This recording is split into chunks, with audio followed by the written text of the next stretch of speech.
नमस्कार दोस्तों। क्या आपको भी लगता है कि साइकोलॉजी पढ़ने के बाद कोई नौकरी नहीं लगेगा, साइकोलॉजी में कोई स्कोप नहीं है, साइकोलॉजी में अच्छा सैलरी नहीं है? तो आज की इस वीडियो में हम लोग इन सभी मिथ्स को खत्म करने जा रहे हैं। तो चलिए वीडियो में आगे बढ़ते हैं। आज का हमारा वीडियो है top private job in psychology, जिसमें हम लोग ये जानेंगे कि साइकोलॉजी में कौन-कौन से प्राइवेट जॉब्स हैं जो कि बहुत ही अच्छा सैलरी ऑफर करते हैं। सबसे पहला और सबसे फेमस जो जॉब है वो है क्लिनिकल साइकोलॉजिस्ट का। आप अपना प्राइवेट प्रैक्टिस कर सकते हैं इसमें, प्राइवेट क्लिनिक्स खोल सकते हैं, प्राइवेट हॉस्पिटल में काम कर सकते हैं। वहाँ आपका रोल रहेगा मेंटल हेल्थ इश्यू को ट्रीट करना, यानी कि कोई अगर व्यक्ति मेंटली सफ़र कर रहा है तो आप उसको उस चीज़ से बाहर निकलने में मदद करेंगे। और आपका अर्निंग इनिशियल फेज में 30,000 टू 1.5 लाख पर मंथ तक सैलरी कमा सकते हैं आप। और एलिजिबिलिटी क्या है? एमए, एमएससी प्लस एमफिल होना चाहिए, प्लस प्रोफेशनल लाइसेंस, यानी कि जब हम लोग लाइसेंस का बात करते हैं तो आरसीआई लाइसेंस का हम लोग बात करते हैं। अगला है काउंसलिंग साइकोलॉजिस्ट। काउंसलिंग साइकोलॉजिस्ट ये इनका रोल होता है career counselling, relationship and stress management. ये मेन रोल होता है इनका कि जैसे कि बहुत बच्चे को पता नहीं होता है कि 10th के बाद क्या करे, 12th के बाद क्या करे, ग्रेजुएशन के बाद क्या करे, तो वो करियर को चूज करने में काउंसलिंग साइकोलॉजिस्ट हेल्प करते हैं। रिलेशनशिप में काउंसलिंग साइकोलॉजिस्ट हेल्प करते हैं, जैसे कि pre marital, post marital counselling होता है। उसके बाद स्ट्रेस मैनेजमेंट, कोई व्यक्ति स्ट्रेस में है तो काउंसलिंग साइकोलॉजिस्ट उनका हेल्प करते हैं इन सभी चीज़ों से डील करने में।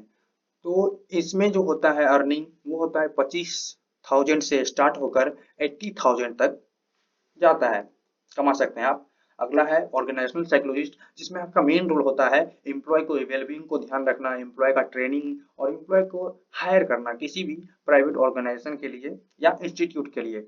आपको इसमें फर्स्टली 40,000 से शुरू होकर आपको 2 लाख पर मंथ तक आपका सैलरी जा सकता है।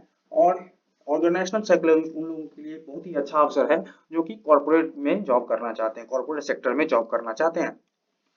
अगला है स्कूल साइकोलॉजिस्ट। स्कूल साइकोलॉजिस्ट आप प्राइवेट स्कूल में एज अ काउंसलर काम कर सकते हैं, वहाँ स्टूडेंट के बिहेवियर को, लर्निंग इश्यू को और पेरेंटल गाइडेंस दे सकते हैं। आपका सैलरी रहेगा 25,000 से 70,000 पर मंथ कमा सकते हैं। उसके बाद है फोरेंसिक साइकोलॉजिस्ट। ये सबसे ज़्यादा डिमांडिंग फील्ड है साइकोलॉजिस्ट का, और इसमें आप कम से कम 50,000 प्लस पर मंथ कमा सकते हैं। और फोरेंसिक साइकोलॉजिस्ट जो है बहुत ही स्पेशलाइज्ड फील्ड है साइकोलॉजी का। इसमें आप क्रिमिनल प्रोफाइलिंग पे ध्यान देंगे, लीगल केसेस से डील करेंगे, एटसेट्रा एटसेट्रा। उसके बाद है स्पोर्ट्स साइकोलॉजिस्ट। अगर आप स्पोर्ट्स लवर हैं तो आप साइकोलॉजी पढ़ने के बाद स्पोर्ट्स साइकोलॉजिस्ट बन सकते हैं। आप एथलीट्स के मेंटल वेलबींग के लिए, फिटनेस के लिए आप उनको ट्रेन कर सकते हैं, उनको गाइड कर सकते हैं। और इससे एथलीट्स का फोकस और परफॉर्मेंस क्या होगा? इम्प्रूव होगा। आपको अर्निंग मिलेगा शुरू में 40,000 और लास्टली आप 1.5 लाख पर मंथ तक कमा सकते हैं। अगला है neuropsychologist. Neuropsychologist very important branch of psychology, that is called neuropsychology. तो न्यूरोसाइकोलॉजी पढ़ने के बाद अगर आप स्पेशलाइज हो जाते हैं न्यूरोसाइकोलॉजी में तो आप न्यूरोसाइकोलॉजिस्ट बन सकते हैं। आपको पता रहेगा ब्रेन बिहेवियर रिलेशनशिप के बारे में, ब्रेन का कौन सा हिस्सा कौन से बिहेवियर के लिए रिस्पॉन्सिबल है। अगर आप इस चीज़ में स्पेशलाइजेशन हासिल कर लेते हैं तो आप महीना का आराम से 60,000 से लेके 2 लाख पर मंथ तक कमा सकते हैं।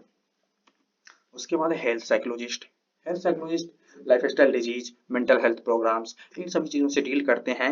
और आप इनमें आपको कहाँ नौकरी मिल सकता है? तो आपको कॉरपोरेट में और हॉस्पिटल रोल्स में आपको हेल्थ साइकोलॉजिस्ट के रूप में रिक्रूट किया जा सकता है। आपको अर्निंग होगा 40,000 से लेकर 1 लाख पर मंथ तक। और उसके बाद मार्केट रिसर्च, कंज्यूमर साइकोलॉजिस्ट।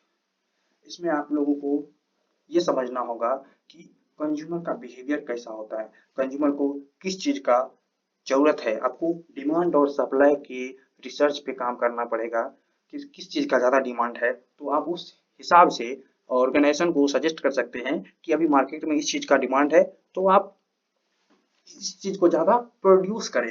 तो अगर जो चीज डिमांड में है और वो चीज सप्लाई भी हो रहा है तो प्रॉफिट ऑटोमेटिक क्या होगा, इंक्रीज होगा।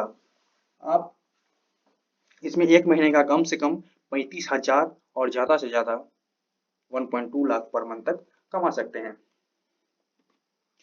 उसके बाद ऑनलाइन साइकोलॉजिस्ट और मेंटल हेल्थ कोच बन सकते हैं आप, जैसे कि आजकल चल रहा है, ट्रेंड चल रहा है कि ऑनलाइन थेरेपी का, इंस्टाग्राम पे, यूट्यूब पे, ऐप पे, मतलब अपना एक खुद का प्लेटफॉर्म बना सकते हैं आप, और वहां पे आप अपना प्रैक्टिस कर सकते हैं। और इसमें जो अर्निंग होता है दोस्तों, वो आपके रीच और आपके क्लाइंट्स पे डिपेंड करता है। आपका क्लाइंट कैसा है और आप कितने पॉपुलर हैं अपने फील्ड में, अपने स्किल को लेकर कितना कॉम्पिटेंट हैं आप। Okay, let's move forward.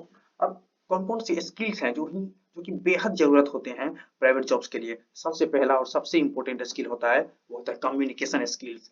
कितना आप अच्छा कम्युनिकेट कर पाते हैं सामने वाले से, आपके अंदर कितना ज्यादा एम्पैथी है, कितना ज्यादा इमोशनल इंटेलिजेंस है। जितना ज्यादा आपके अंदर कम्युनिकेशन स्किल्स होगा, एम्पैथी होगा, इमोशनल इंटेलिजेंस होगा, आपका चांस, आपका प्रोबेबिलिटी जो है उतना ही बढ़ जाता है प्राइवेट जॉब के लिए सेलेक्ट होने का। Not only for private jobs, you will be able to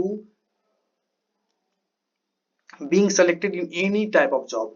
उसके बाद आपके पास सर्टिफिकेट और इंटर्नशिप जो कि आपके सिलेक्शन के परसेंटेज को बूस्ट करता है, और डिजिटल प्रेजेंस जैसे कि लिंक्डइन, इंस्टाग्राम, यूट्यूब, ये सभी मैटर करता है इन सम केसेस।